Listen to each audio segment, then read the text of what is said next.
The two Raleigh from the portal are simultaneously cute and lethal. And along with that, there's something mysterious about them. Why do they sing songs? Why do they have such a voice? I have answers, and in this video, I will tell all the facts about them, but I won't make assumptions. Build your life at the beginning, foolish man, and then make assumptions.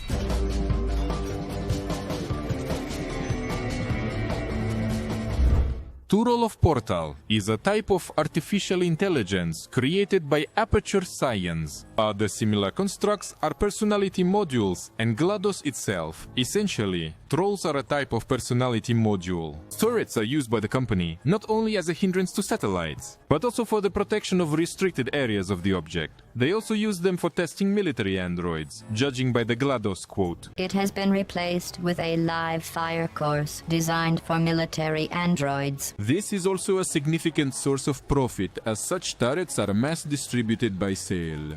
The turrets speak in a fairly cute, childlike, artificial voice, though they are still lethal killing machines. She's probably okay. Torelli's voice sounds like Glados's voice because they were both voiced by actress Ellen McLane. Turellis behave exactly like Alliance turrets. They have a sleep mode. When detecting a target, they open fire from twin machine guns on the sides. Upon losing the target, they briefly scan the area and then return to sleep mode. Since this turret is based on the Alliance turret asset, in the game she has the effect of impulse weapons from Half-Life 2, as well as a lot of identical sounds. In Portal 2, many of the sounds became original, with a few exceptions, such as in a scene where turrets perform music. Minor differences between Portal and Portal 2 turrets. In the second part, they don't shoot through the glass, but just capture the target and track it. Even this doesn't happen behind the bridge of dense light. In the developer's comments, there should be a conveyor for disassembling turrets under the turret production conveyor, so new turrets would never be created. Many of turrets lanes are unused, but they are still in the Portal files. All cut lanes have the number 3 in the file name. Deji, ship, dar hisse. Sorry, we're closed. Canvassing. Can I help you? Unknown error. The toilet flush quote also belongs to the turrets. Your business is appreciated. The principle of how turrets work is shown in one of the Aperture videos. They don't use a gunpowder system, they fire with a spring mechanism. Bullets are literally poured into the body. This explains such a huge ammunition stockpile, although it looks rather absurd. In reality, turrets can fire indefinitely, which is a game convention. For some reason, they shoot at Whitley's screens. This could just be a convention, as it is necessary for achievement, or it proves Whitley's hatred for what he did with some turrets. In Half-Life Alyx, there is graffiti with images of trolls. At the end of Portal 2's cooperative, there are several turrets guarding the entrance to the vault where people are in Kryosna. They have a unique quote. Но я должна защищать людей. Turrets from the first and second parts are slightly different in design. In the first part, the turret antenna is always active, while in Portal 2, when entering sleep mode, it leans against the body. The internal structures also differ. The second part has many additional details. There are a huge number of turret types, and now I'll explain each one in detail. The Lion King. It's first mentioned by the narrator at the beginning of Portal 2. If the Earth is currently governed by a manner of animal king, sentient cloud, or other governing body that either refuses to or is incapable of listening to it. Incidentally, a turret of enormous size is shown on the slide. It also appears at the end of Portal 2. During the turret opera, he plays deeper bass tones.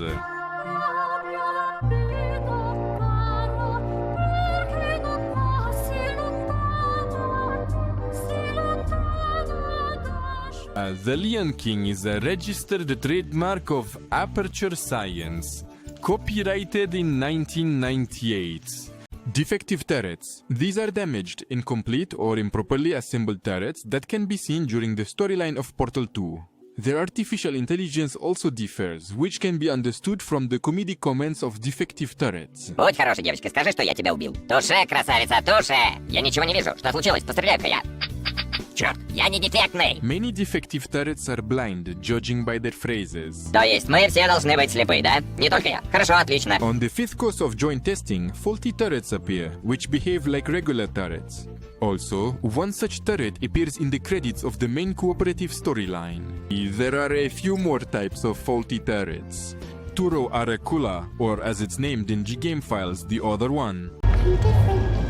This Ural is defective. She was on her way to the furnace with the rest of the trash, but the human can save her, getting many interesting and mysterious replies, much as the Vortigons from Half-Life 2 did. F2. Among them will be references to Cave Johnson's quotes and Greek mythology. The first encounter with the Oracle turret occurs earlier than the conveyor, in one of the pipes. She says hello to us, but Wheatley asks her to ignore it. Oh no. Yes, hello, no, we're not stopping. Don't make eye contact, whatever you do. No, thanks, we're good. Appreciate it. Keep moving, keep moving. The phrase "I'm not like that" is repeated by one of the turrets in a commercial dedicated to the turrets. Desert? Different. A Franken turret is a hybrid of a cube and two turrets in Portal 2, created by Wheatley to replace the human. The name refers to Frankenstein. The developers' comments say that when they rise, they return inside the cube differently, to make them a cubic color. But it was too cute, so they added shaking animation and wide-open turret eyes so the player could sympathize with their difficult situation. Their emotion can be considered as fear. Probably Wheatley somehow bullied them, which resulted in a conditioned reflex. When a person sees the Franken turret after the start of the 9th chapter, they start to bounce nervously, after which it's destroyed by the press. Such turrets reproduce strange sounds, similar to the speech of a counselor.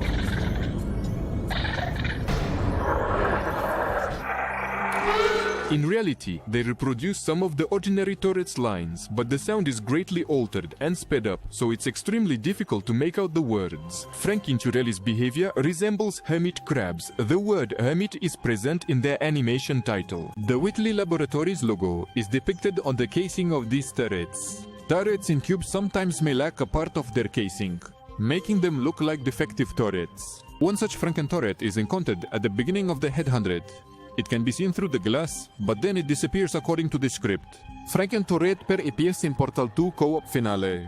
Franken turret will always move in the direction it's facing, even if there's a precipice ahead. They understand speech as they react to Glados' paradox. This suggests that they are even smarter than Wheatley himself. When he tried to hint a solution to the puzzle, he got a shock. I'll just tell you how to solve the test, okay? See that button over there, alright? You just... However, when he spoke this to Franken turret, nothing happened. Look, just get on the button! This means that no matter how much Wheatley wants, they cannot be considered by the program as test subjects. Franken turret appears in the final opera, and is often confused with Doug Ratman. Rocket turrets use a spherical formula. The personality module in use is quite simple, and apparently is meant only for target detection and rocket launching. Appears only in the first part of the portal. In the second part, spherical bombs serve as explosive weapons. The rocket turret is encountered only twice in the game, in the offices and during the final battle. The missile turret cannot be destroyed unlike ordinary ones. If you launch its own missile at the turret, it will not harm it. However, the turret instantly dies upon direct hit, even though it was not originally fatal. This change is due to the desire to create more realism.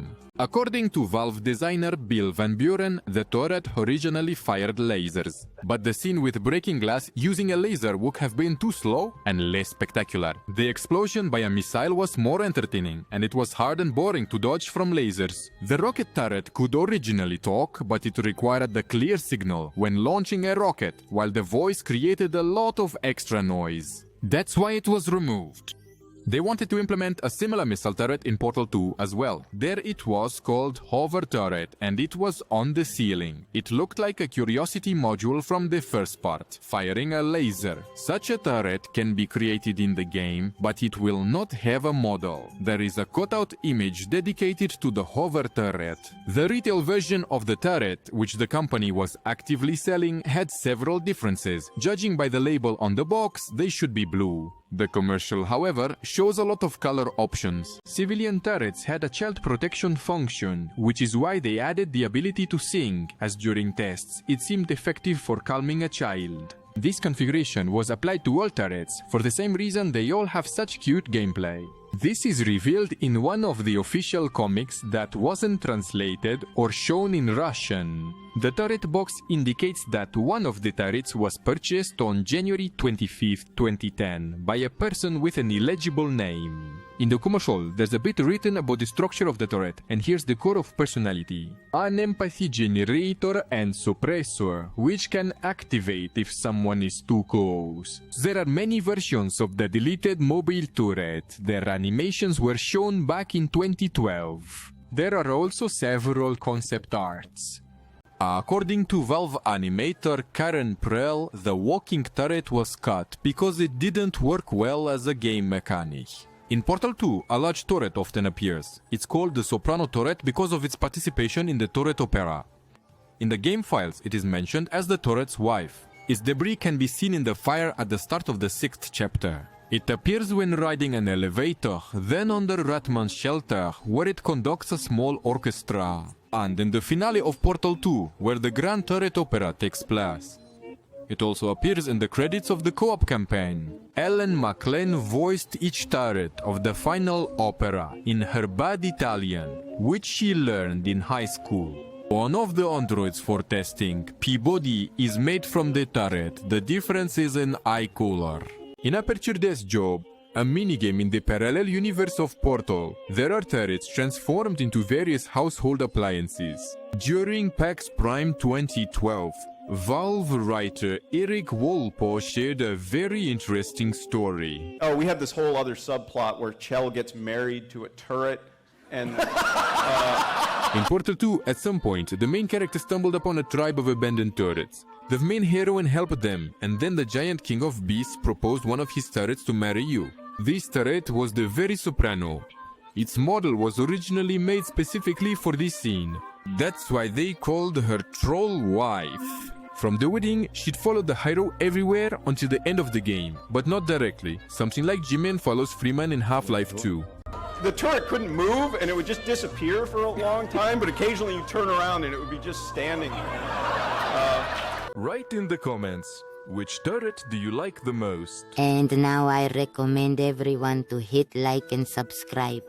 Otherwise, turrets open fire.